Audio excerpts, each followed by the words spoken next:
So I noticed on my last little talk about the MTG Pride event where you can have two commanders, a lot of people were like, "Boo, blah blah blah." They were being more hateful of the event than to like actually looking at the deck.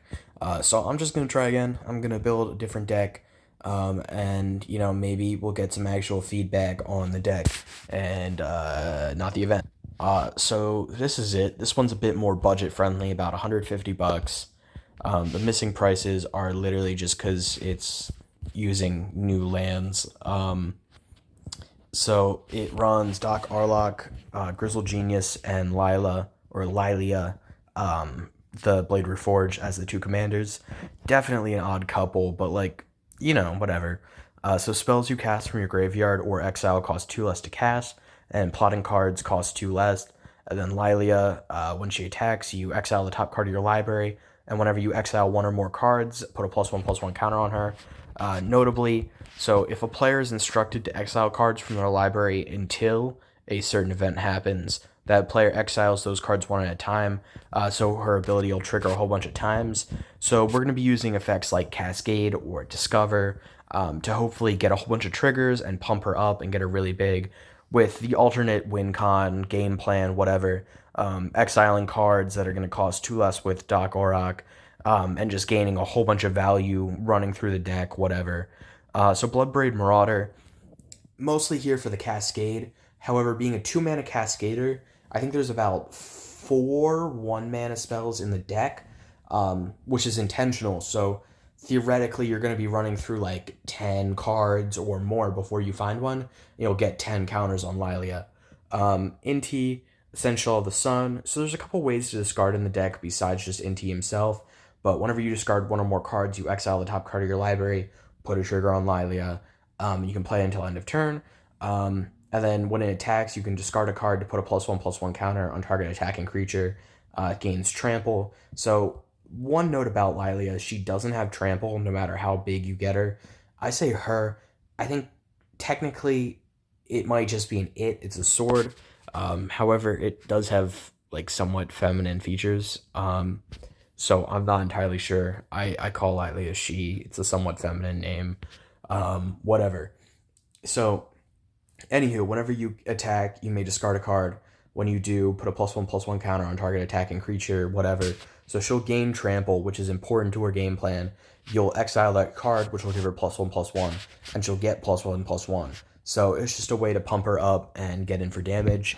Sisterhood of Karn enters with a +1/+1 counter. You double that counter every time you cast a spell from somewhere other in your hand, so it can get really big. Averna can kind of act like a commander outside of the two commander events. So whenever you cascade, you can put a land from among the exiled cards onto the battlefield tapped. There's only so many Cascade cards in this deck because not all Cascade cards are really that good. It's just another option and can help you ramp. Faldorn, Dreadwolf, Herald. Whenever you cast a spell from exile or a land enters from exile, you create a 2/2 wolf. So this is a way to flood the board, possibly win the game. And then you can discard a card to exile the top card of your library, which will pump up Lilia. I'm just going to stop saying that it'll pump up Lilia because I think y'all get the point. And then, that discard will also trigger Inti, so it's just more options. Irresatiable Wolverine. So since its plot costs 2 less, it's just going to be a 1 red that you then cast on the second turn to exile a card. Exiling is part of the game plan. And that's a 3/2 for 1, so it's pretty good value. Loot, the key to everything. At the beginning of your upkeep, exile the top X cards of your library. Notably, this doesn't trigger multiple times, so if you exile 3 cards, it counts as 1 Lilia trigger. However, if you exile until you reveal a card with mana value 1 or less, you'll keep triggering until something happens. Anywho, this is just another way to cast your spells from exile. Professional Facebreaker is going to get bigger as you cast or as you attack with your creatures, and then you can sacrifice those treasures either to cast your spells or to get more spells in exile. It's just a big piece of value. Shardless Agent is just another way to cascade. You want to be hitting multiple cards, and sometimes you can cascade a bigger spell into Shardless Agent to cascade again, hoping just get as much value as possible. Stella Lee, so when you cast your second spell each turn, you exile the top card of your library and you can play it. Just another way to cast from exile. And then if you've cast 3 or more spells, you can tap her to copy target instant or sorcery. Just a lot of value that'll add up over time. The 13th Doctor will put a +1/+1 counter on a creature whenever you cast a spell from exile or the graveyard. And at the beginning of your end step, untap each creature you control with a counter on it. So you can basically full swing and then untap for free. Bloodbraid Elf, mostly here for the Cascade. Araxa, Empress of Mars, has Battle Cry, so when she attacks, all your creatures get +1/+0. And whenever you cast a spell from anywhere other in your hand, you create a 2/2 red alien warrior. So it's actually just a really good engine for building up your board and then hopefully swinging in for lethal. Savvy Trader will exile a permanent from your graveyard when it enters. You can play it for as long as it remains exiled, and spells you cast from anywhere other in your hand cost 1 less. It's just more ways to reduce the price of your spells. The deck is a bit top heavy mana value wise.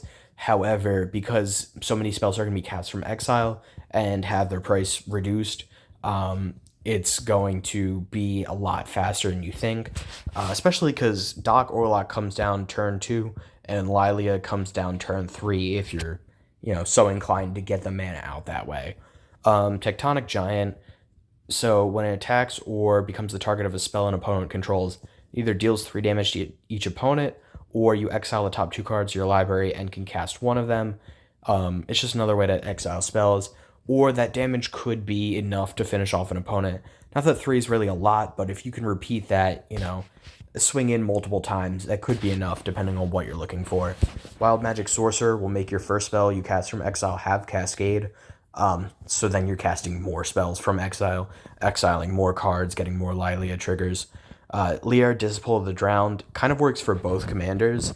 So Doc Orlock will make your spells that gain flashback cost 2 less because you're casting them from the graveyard. And when you cast a spell with flashback, it then gets exiled. So that should be a Lilia trigger, I believe. Mizzix, Replica Rider, when you cast a spell from anywhere other in your hand, you can pay 1, and then blue or red. If you do, you copy that spell, and if it's a permanent, you sacrifice that copy at the end of step, it gains haste. Just more ways to copy your spells, gain more value. Keeper of Secrets, whenever you cast a spell from anywhere other in your hand, deals that much damage to target opponent. Just a way to burn out your opponents slowly. Flaming Tyrannosaurus, big win con here. Menace, and then whenever you cast a spell from anywhere other in your hand, it deals 3 damage to any target, then put a +1/+1 counter on it, and when it dies, it deals damage equal to its power to each opponent. So let's say in the meantime you cast 5 spells from exile, right? Then it's going to get 5 +1/+1 counters. It will distribute 15 damage around the board, and then it'll deal 10 damage to each opponent when it dies, which is just ridiculous. It's going to finish off games super well. Sage of the Beyond, spells you cast from anywhere other in your hand cost 2 less to cast.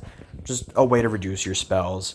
And theoretically, you're casting it from exile anyway, so you'll probably get value from it. Tlinkali Hunter, Trample. What I mean by that is it'll cost less because of Doc Orlock. So I'm saying how much it costs probably isn't actually that bad. Tlinkali Hunter, first spell, or you can pay 0 rather than pay the mana cost of a creature you cast from exile, which is huge because there are things you want to be exiling and then casting for cheap. You can pay 1 and a green to cast it for its adventure, to exile a creature from your graveyard, get a Lilia trigger, whatever, and then you can cast it until end of turn.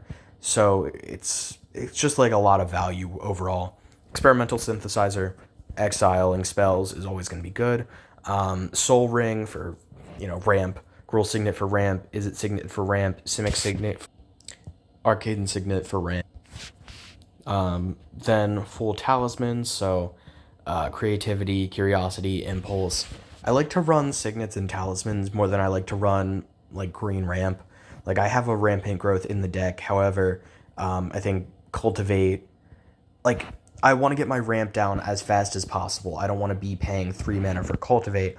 I want to be paying 2 mana for a talisman. I think that's just how my mind works.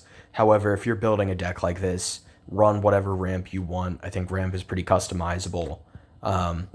Anywho, spells wise, we have Nature's Claim for removal, Spell Pierce. Lier won't let you cast or counter spells while it's down.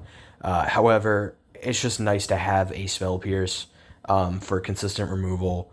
Increasing Vengeance. So since you cast it from the graveyard with flashback, it will cost 2 less. So it's a 2 mana copy a spell, and then it's a 3 mana copy a spell twice. It's just a lot of value overall, depending on what you need. Surge of Brilliance, so you draw a card for each spell you've cast from anywhere other in your hand. This can just be like a draw 2, draw 3 for 2, whatever. It's just a good amount of value. Zoyowa's Justice. 1 to red, the owner of target artifact or creature with mana value 1 or greater shuffles it into their library. Then that player discovers X, where X is its mana value. This is either kind of bad removal, or it's another way for you to discover and gain Lilia triggers.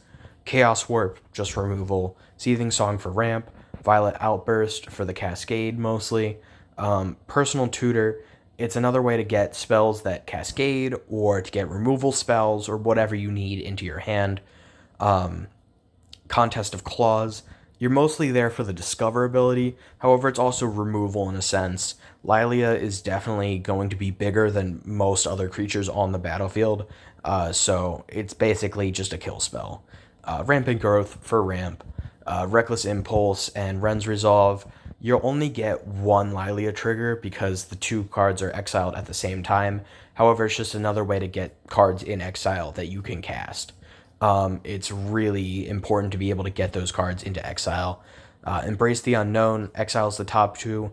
It's a more expensive Ren's Resolve at first, right? And that might seem bad. However, because Doc Oriok will make it cost 2 less for the retrace ability, it then turns into a 1 mana discard a land version of Ren's Resolve, which is pretty good. It's just a lot of value overall. Jessica's Will, it's a staple. It's going to let you cast spells from exile. It's going to give you mana. There's no reason to not run Jessica's Will in this deck, besides budget. Light Up the Stage, again, just another way to cast spells from exile. Ignite the Future, again, another way to get spells into exile to cast. Notably, Flashback will only cost 6 mana, which really isn't that bad. Throes of Chaos, it's Cascade Retrace, which seems meh if you're not really like reading it, but getting 2 Cascade triggers is 2 free spells, and then possibly a shit ton of Lilia triggers depending on how the deck's built. This could only be like 2 or 3, but even then, it's just important to have that Cascade. Escape to the Wilds will... It's not even really ramp at this point. It's just letting you cast spells from exile. And you can play an additional land, which doesn't really hurt. Into the Time Vortex, it's basically just worse. Well, actually, no. It's Throes of Chaos, but you don't have to repay you don't have to pay again for the retrace. Which doesn't really matter too much because retrace will only come out to 2 mana after Doc Oriok, but I mean, it's still nice. Moving on to enchantments, we have Audacity, Footfall Crater, and Rancor, mostly just to give Lilia Trample. That's a really important ability for the deck. Connecting the Dots is a way to exile cards. Sure, you're not going to be able to cast them without discarding your hand and sacrificing it and putting those cards into their owner's hands. However, being able to be like, okay, so I attack with 6 creatures, exile 6 cards, and that is individual triggers, I believe.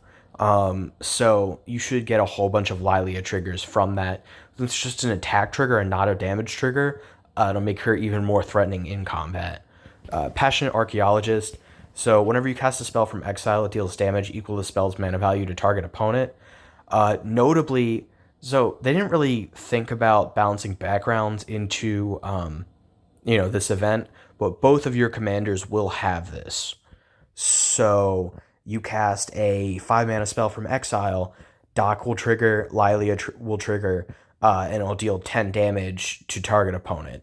Like individually, you could deal 5 and 5, you could deal 10, whatever, but it's just like really strong. Itali's Favor, Discover 3 is mostly why we're here. Trample is also good, just getting Lilia bigger. Tavern Brawler is another way to get spells in exile to cast, and it'll bump up Lilia. Again, it's going to trigger for both commanders, which is just really strong. The Lost and the Damned. Whenever a land enters from anywhere other than your hand, or you cast a spell from anywhere other than your hand, you create a 3/3 red spawn. Basically, flood the board while you're exiling spells and casting from exile. Valakut Exploration, another way to cast from exile. Wild Wasteland, another way to cast from exile. Return the Past is just another way to give your instants and sorceries flashback, which flashback cost will cost 2 less because of Doc Oriok. So it's just an overall value engine. Land-wise, Ash Barrens, I think it's generally good in 3-color decks because it's pay 1, find that land if you need to find a land, or it's a add colorless, which adding colorless will never really be bad because okay, so this is Lay of the Land, right? It's a 1 green, search your library for a basic land card, reveal it, put it into your hand, then shuffle. Ash Barrens is basic land stapled onto a waste, but you don't pay green, you pay colorless. So it's just basically better in every way. I like Ash Barrens a lot more than I think a lot of other people do. Anywho, Blast Zone is just removal since the deck kind of lacks removal. It's a board wipe. Bonder's Enclave for drawing. Cascade Bluffs, Command Tower, Exotic Orchard, Ferris Lake, Fiery Islet, Flooded Grove, Forest, Frontier Bouviac, Frost Boil, Snarl, Hinterland Harbor, Island, Keswick Wolf Run for Trample, Mines of Moria creates treasure and exiles cards, triggers Lilia, Mossfire Valley, Mosswort Bridge. Lilia is going to get big, so you'll probably be able to cast that spell for free. And then exiling the card with Hideaway will trigger Lilia. Mountains, Roadside Reliquary. The deck has a fair amount of both artifacts and enchantments, so it could be a draw too. Rogue's Passage to help Lilia get in. Shivan Reef, Scarred Rage Pits for Trample. Sulphur Falls, Tarnation Vista, I think is definitely good for basically every deck that's 3 or more colors. It can be a 1 mana tap, add blue, green, red. So it's just more mana than you're putting in most of the time. Vine Glimmer Snarl, Waterlogged Grove, Yavimaya Coast. The deck is pretty basic. I would say it's lacking in removal a little bit.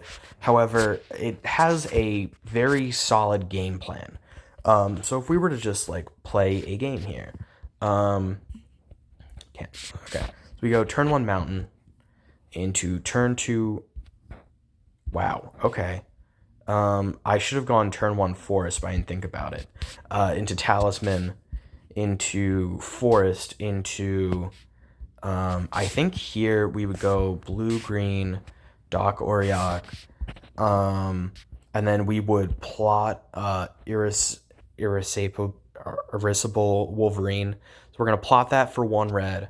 Go to our next turn, play Tarnation Vista. It can't really do anything right now, so it enters tapped and we choose a color. Let's just say green. I think at this point we would I think it might be a bit hasty, but I think we would run out Lilia. I don't think I should have waited to play Tarnation Vista, whatever. So Lilia will swing, put a +1/+1 counter on her, exile the top card. We're going to pay 1 life. We're going to play Footfall Crater onto the Forest. We're going to untap. So at this point, we will play Wolverine. It's going to exile the top card. We'll play that Sulphur Falls. We control an island, so we're fine. Let's see. So because we exiled a card from Wolverine, Lilia would get a +1/+1 counter. We are going to, I think, run out Wild Magic Sorcerer, move to combat. I meant swing with Lilia, exile a spell, which we couldn't have cast anyway, so that just stays in exile. Untap for turn, whatever. Draw for turn. Turn 6, I guess we would Hmm. So we could do one of two things. We can either play loot, and then we will start exiling spells to cast, or so I think we would out, run out loot, move to combat, swing with Lilia, exile a top card. I think we would then cast it to destroy something. Um, because we cast a spell from exile, it has Cascade. So Wild Magic Sorcerer will trigger. We'll get a Cruel Signet for free. Move to next turn, Roadside Reliquary. Um, uh, Actually, not Roadside Reliquary. Loot would exile 3 that we can cast this turn. We would cast Passionate Archaeologist. Exile until we find a 1 mana Soul Ring. We're getting really unlucky, but like you see what the deck does. It's just to keep going off with spells we exile, accruing value, which it's in well, red, green, blue. What's that called? I literally can't tell you, but it's good colors for value.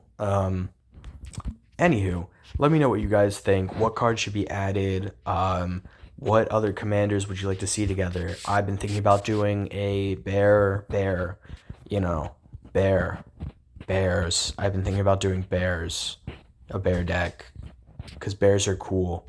And I think bears having to choose between these two commanders is lame. So I'm thinking this is what I'm going to do next, but I'm not really sure. Just let me know what you think in the comments. Peace.